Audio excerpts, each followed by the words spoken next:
memang ada isu emang pengen ngejual rumah juga ya. Iya, tapi baru isu dan itu masih dalam batinku. Belum sempat aku sounding, belum sempat aku ngomong ke siapapun juga. Nah, kok tiba-tiba terbaca sama orang lain. Iya. Apa mereka bisa membaca diriku? Gue nggak tahu. Nah, disitulah yang membuat gue tuh kok jadi aneh. Kok kenapa orang bisa tahu ya pikiranku? Tapi kira-kira nih kalau yang mau dijual nih, apakah kosongan dijualnya ataukah semuanya dijual rumahnya? Ya mungkin seisi-isinya, tapi mungkin properti aku kayaknya enggak ya. Kayak koleksi-koleksi sepatu dan wardrobe mungkin enggak. Terus ya mungkin itu, yang lain itu mungkin aku tinggalin aja. Ribet bawanya, mesti sewa satu kontainer dong ini. Bisa masukin barang-barang kayak gini. Kalau pindah tuh enggak gampang. Gue dulu dari kos-kosan aja di Sleepy, pindah ke sini aja satu mobil box aja. Kan gue masih kos, gue udah beli barang. Udah nimbun, beli spring bed, beli lemari 3 pintu, beli meja makan, beli kursi, beli TV, beli kulkas. Gue udah beli semua, gue tumpuk-tumpukin di dalam kamar kos. Jadi gue beli rumah, langsung gue bawa semuanya. Tapi udah ada kayak pengen kemana gitu? Kan tadi pengennya rencananya mau ngumpul nih ke Magelang. Di Magelang, betul. Cuma karena kerjaan masih ada di sini juga, apakah akan terus masih tinggal di sini atau enggak? Pengen pindah juga sih, tapi kemana gitu? Dulu sempat pingin, waktu bapakku masih hidup tinggal di Bali, gue sempat pingin nyari-nyari rumah di Bali. Temanku bilang, udah bang di Tabanan aja, lebih tidak macet katanya di Tabanan. Tabanan ke daerah pantai dan Kuta dan segala macam tuh paling 1 jam udah nyampe. Ya sama aja gue dari sini ke Jakarta juga nggak sampai 1 jam lah. Mereka bilang gitu. Sempat pingin cari-cari rumah di Bali. Terus setelah bolak-balik Magelang, Jogja, gue pingin kayaknya di sana kali ya. Gue makin umur makin bertambah. Terus bolak-balik rumah sakit melulu. Aduh Tuhan, bolak-baliknya kemana ke luar negeri ke apa, bolak-balik rumah sakit lagi. Nah itu sempat kepikiran. Jadi gue merasa kok sepi banget ya. Gue sakit keluarga gak ada yang nengok. Gue merasa sendiri. Terus tetangga-tetangga memang gue dari awal gue gak mau. Gak usah ada yang nengok-nengok deh. Ngerepotin orang tuh gue gak mau. Udah deh gue handle sendiri hidupku. Ada asisten yang urus admin dan segala macam semua. Urus bolak-balik rumah sakit. Bolak-balik ke rumah untuk kasih makan kucing juga kadang. Nah kayak gitu. Jadi gue merasa, ya itulah. Gue merasa sepi sendiri di rumah sakit. Sakit sendiri, ngurus sendiri. Tanda tangan mewakili keluarga untuk operasi. Nah itu membuat gue merasa down. Mental gue down banget loh. Karena dalam 2 bulan gue 3 kali masuk rumah sakit. Dengan diagnosa yang sama. Nah itu membuat gue kepikiran, ya aduh Tuhan kayaknya udah saatnya kali gue pulang kampung lah. Kumpul sama adekku. Bukan kampung sih, pindah kota. Pindah ke Magelang. Cuman itu masalah satu. Gue kalau pingin pindah ke suatu tempat harus akses kesehatan tuh yang alkesnya tuh lengkap. Karena gue udah pernah tahu, tahun kemarin gue pernah sakit yang sama tapi di Magelang. Cari-cari rumah sakit gak ada alat. Di sana cuma ada RSUD dan rumah sakit jiwa. Lu pilih yang mana. Dan gue sakit di bawah pertama apa? Rumah sakit jiwa paling dekat dengan rumah adekku. Seriously. Disuntik untuk bertahan untuk pemakaman orang tuaku. Udah selesai, kambuh lagi. Akhirnya apa yang terjadi? Udah jam 11 malam, ini gak sembuh-sembuh juga, masih sakit-sakitan. Udah minum segala macam ramuan-ramuan tradisional. Udah ditelan 3 botol, gak sembuh-sembuh juga. Kaburlah ke Jogja, dari Magelang ke Jogja. Di Jogja cari rumah sakit. Ternyata rumah sakit yang internasional, logo internasional, tidak punya alat juga. Tidak semudah itu, tidak semuanya lengkap. Pindah lagi, udah dapat rumah sakit, udah cocok rumah sakit kecil, tapi asuransinya tidak bisa kerjasama. Gak ada kerjasama. Pindah lagi, udah jam 3 subuh, keliling cari rumah sakit dari jam 11 malam. Dapatlah akhirnya rumah sakit, itu ya, rumah sakit paling tua di Jogja tuh. Rumah sakit Panti Rapi. Itu dari zaman Belanda, Jenderal Sudirman aja pernah dirawat di situ. Ada, museumnya ada di dalam situ. Dan gue merasa kok nyaman, tenang. Udah gue bilang mungkin gue tinggal antara Jogja atau di Magelang. Kalau Jogja karena gue pernah 6 tahun tinggal di Jogja. Jadi gue udah tahu suasana Jogja. Cuman harga di Jogja sekarang, harga di mahalnya minta ampun. Rumah ya Allah di Sleman, di Bantul, gue pernah tanya, gila harga rumah di sana, harga makanan mahalnya minta ampun. Lebih mahal dari Tangerang loh. Gue bikin perbandingan dengan tidak ada fasilitas apapun juga, cuma dikelilingi sawah-sawah, akses jalan kecil-kecil. Tuhan, harganya segini. Di sini kan dapat kolam renang, dapat restoran 24 jam tuh banyak banget. Rumah sakit ada 4, 5 di sini. Jarak cuma 1 kilometer. Akses kesehatan tuh banyak di sini rumah sakitnya. Ada mall, bioskop depan sini. Ada semua. Jadi kuliner banyak lengkap semua. Dan harga masih lebih murah hidup di sini. Itu bikin pertimbangan aku di situ. Belum tentu lo di daerah tuh lebih murah loh. Tangerang tuh menurut gua, aku udah keliling Indonesia Raya ini termasuk paling murah. Biaya hidup, biaya makan, beli harga rumah, properti di Tangerang tuh masih lebih murah. Dengan segala macam fasilitas yang ada loh. Di Tangerang tuh termasuk paling murah. Jadi gue berat untuk meninggalkan ini. Untuk memulai hidup baru lagi. Ya mungkin kita nggak tahu ya, who never knows apa yang akan terjadi berikutnya. Ya nggak tahu lah, kita lihat aja nanti apa yang akan terjadi. Gue menjalanin aja hidup ini. Tapi kalau ngomongin tadi soal kondisi kesehatan nih Mas, kondisi kesehatan Mas Jeremy ini sendiri sekarang gimana sih? Kalau kondisi kesehatan sekarang cenderung membaik. Tapi jujur aja, mungkin bagi Anda penderita batu ginjal pasti tahu. Mungkin senasib dengan saya, atau mungkin Anda lebih baik dari saya. Karena apa? Batu ginjal itu akan tumbuh lagi, tumbuh lagi, tumbuh lagi. Biasa siklus 2 tahunan, sekarang siklusnya jadi setahun sekali. Nah itu yang membuat gue juga PR lagi. Kalau di daerah, rumah sakitnya gimana? Sudah ada nggak alat-alatnya untuk penghancuran batu ginjal dan segala macam? Nah itu beratnya di situ juga. Nah kondisi aku sekarang dalam 2 bulan terakhir aku 3 kali masuk rumah sakit. Yang pertama untuk menghilangkan rasa nyeri yang sakit luar biasa itu. Dan kedua melakukan operasi untuk membuka saluran urinnya biar lebih lancar jaya. Karena ada terjadi penyumbatan 2 titik. Mungkin daripada serbuk-serbuk batu itu menyumbat di saluran urin. Yang ketiga apa yang terjadi? Pasang kateter selama seminggu di badanku ini, di saluran urinku ini. Ternyata setelah dicopot, dikeluar, bikin gue demam. Demamnya 3 hari. Gue di rumah aja. Gue pikir demam biasa. Minum paracetamol kan gampang. Turun lagi. Begitu. Kok besok masih ulang lagi. Minum lagi. Turun lagi. Wah ini udah gak wajar. Syuting masih jalan terus. Gimana ya caranya? Ya udah, gue khawatir demam berdarah. Gue lihat informasi hampir semua rumah sakit tuh banyak demam berdarah. Gue takut lah sudah masuk rumah sakit malam-malam. Pulang syuting langsung masuk rumah sakit. Udah masuk rumah sakit dulu, cek darah. Dokter aku minta cek darah, aku DB atau tidak. Gue pengen tahu pasti dulu. Soalnya di situ tuh banyak bocil-bocil tuh, udah banyak banget yang masuk rumah sakit, udah pada nangis-nangis, udah pada ketakutan, ternyata banyak demam berdarah. Nah gue takut, lah di rumah sakit banyak orang demam berdarah, gue masuk lagi di sini. Jadi gue takutnya di situ. Nah udah sampai situ setelah dicek aman semuanya, tidak ada demam berdarah. Ternyata bakteri dari kateter itu yang membuat gue demam. Setelah itu udah sembuh bisa keluar. Tapi belum selesai, masih ada tahapan selanjutnya. Batu ginjal 2 itu masih bersarang di ginjal aku yang kanan. Dan itu harus dihancurkan melalui tindakan ESWL. Itu tindakan seperti penghancuran batu ginjal tapi tanpa melalui operasi. Nah itu rencana tanggal awal Juni nanti. Awal Juni nanti rencana ada rumah sakit yang udah siap. Cuman gue juga masih mikir dengan asuransi itu masih mengcover enggak. Gue nombok melulu. Nah gue kepikiran juga biaya eksesnya banyak. Biaya tiap kali masuk rumah sakit kok over limitnya dari mana? Gue bilang gitu, kok kan rumah sakitnya begini doang. Gak aneh-aneh. Gue sampai larang loh kalau di rumah sakit. Kalau dokter-dokter yang tidak ada hubungan dengan penyakit saya dilarang masuk kamar saya. Karena sekali dokter spesialis masuk tuh 375.000. Lu kali aja kalau satu hari berapa orang yang masuk. Lu kali aja berapa juta. Gue pernah diklaim asuransi, Pak ini Anda sakitnya ini batu ginjal ya. Kok kenapa dokter ini masuk. Kalau dokter umum ya masih 60.000, 80.000. Masih di bawah 100.000 lah. Ya udahlah gue ikhlasin lah. Membantu mereka kan yang baru lulus koas-koas itu ya. Tapi yang spesialis-spesialis itu sekali masuk tuh minimal 300, ada yang 385, ada yang 375. Terus gue yang nanggung. Nah kadang kalau ketiduran di rumah sakit, mana gue tahu orang masuk, set keluar 3 menit keluar, terus pasien yang bayar. Nah itu gue harus di situ gue tegas sama pihak rumah sakit. Ingat, gue sakit batu ginjal hanya urolog yang masuk ke dalam kamarku, kecuali itu ada urusan dengan internis. Nah itu baru boleh.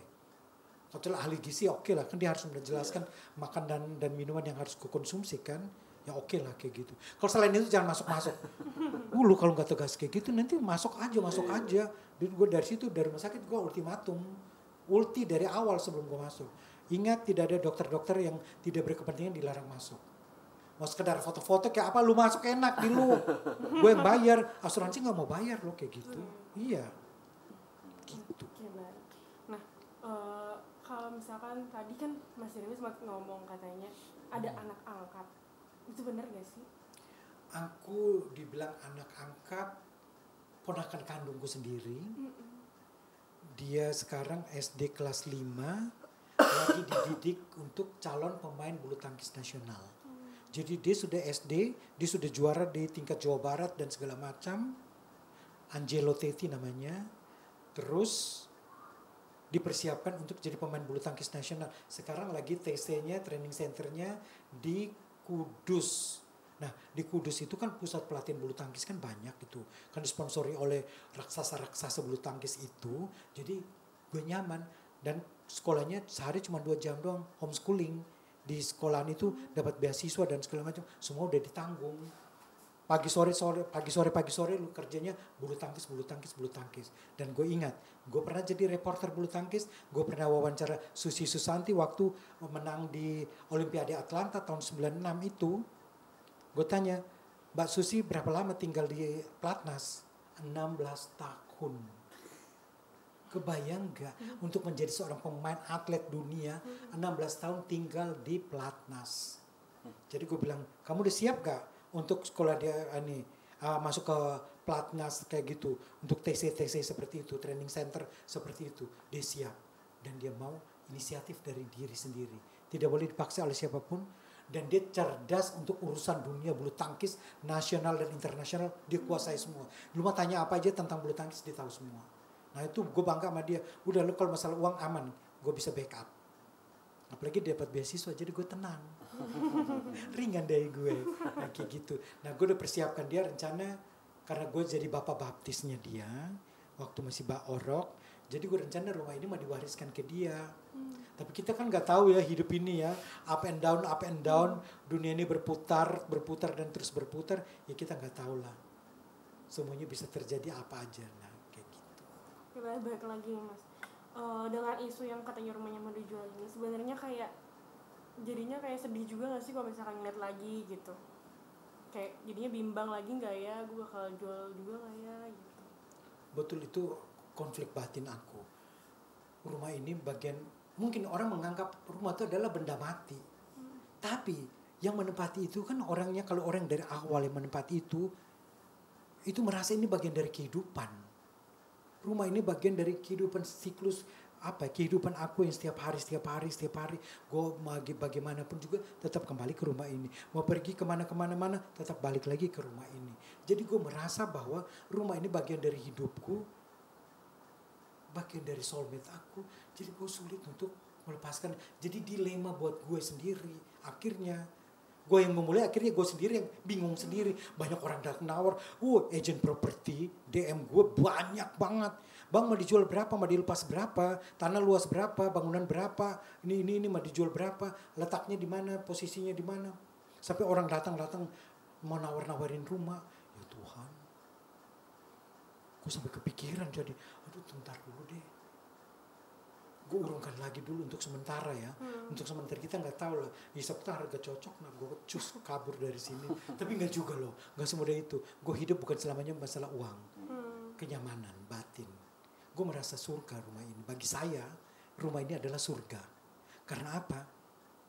Gue merasakan sakit, susah, derita, nestapa. Gue di rumah ini. Itu yang membuat gue tuh berat untuk meninggalkan rumah ini. Orang lain boleh menganggap rumah ini horor, apalah segala macam, omongan orang luar sana. Tapi bagi gue rumah ini bagian dari hidupku. Walaupun ini benda mati, gue perjuangkan loh. Gaji gue dari zaman masih 300.000, gue kumpulin sedikit-sedikit. Gaji gue naik 1 juta, gue kumpulin sedikit-sedikit untuk beli rumah ini. Gak gampang. Untuk melepaskan ini tuh gak gampang. Memang sakit. Ya memang kondisi kadang tuh dihadapkan pada sebuah dilema. Orang terserah orang bilang rumahnya horor. Gue gak merasa ada gangguan dengan diriku. Mungkin orang luar merasa terganggu, ya silakan, itu urusan dia. Karena dia bisa melihat, kalau gue 26 tahun tinggal di rumah ini rumah ini dari kosong gue masuk. Ular masih berlewat-lewat di sekitar sini banyak. Gue tahu, gue harus babat-babat hutan di kiri kanannya. Jadi gue tahu banget sejarah rumah ini. Gue sakit, suka, derita, segala macam semua. Gue alamin, gue di sini di rumah ini gue sakit, gue teriak-teriak sendiri. Gak ada orang yang tahu, hanya gue sendiri yang tahu dan Tuhan yang tahu.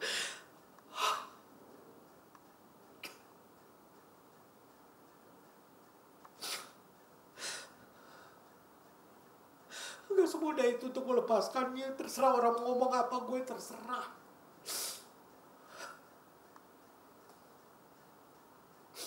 Berarti memang harga juga gak penting ya Mas ya? Gak penting bagi gue, tapi ini kan bagian dari hidup gue. Tuhan gimana ya? Gue bisa beli rumah baru, bisa. Gue punya uang untuk beli rumah baru. Tapi jangan sampai rumah ini ya berpindah tangan, itu untuk sementara ya. Gue gak bisa janji. Tapi dengan kedilemaan Mas Jerry ini jadi kayak bertanya-tanya terus gak sih sama Tuhan, gimana ya aku harus kayak gimana gitu. Benar sekali. Gue tiap malam gue berdoa, Tuhan kenapa sih gue sering sakit, kenapa gue sering sakit, gue salah apa, dosa apa, Tuhan ujian itu kok kenapa datang terus, kenapa ujian itu datang terus, kenapa sakit itu lagi, gue salah apa, gue udah belajar disiplin makan dan segala macam, gue pola tidur, pola hidup gue udah teratur, setiap hari gue jalan kaki 5 kilo wajib, minum air udah 2 literan, 3 liter memang masih berat, gue udah makan, udah memilah dan memilih dan segala macam, kok kenapa masih terus kayak gitu. Kadang tuh sama Tuhan gue berdoa terus tiap malam, hanya gue dan Tuhan yang tahu sih.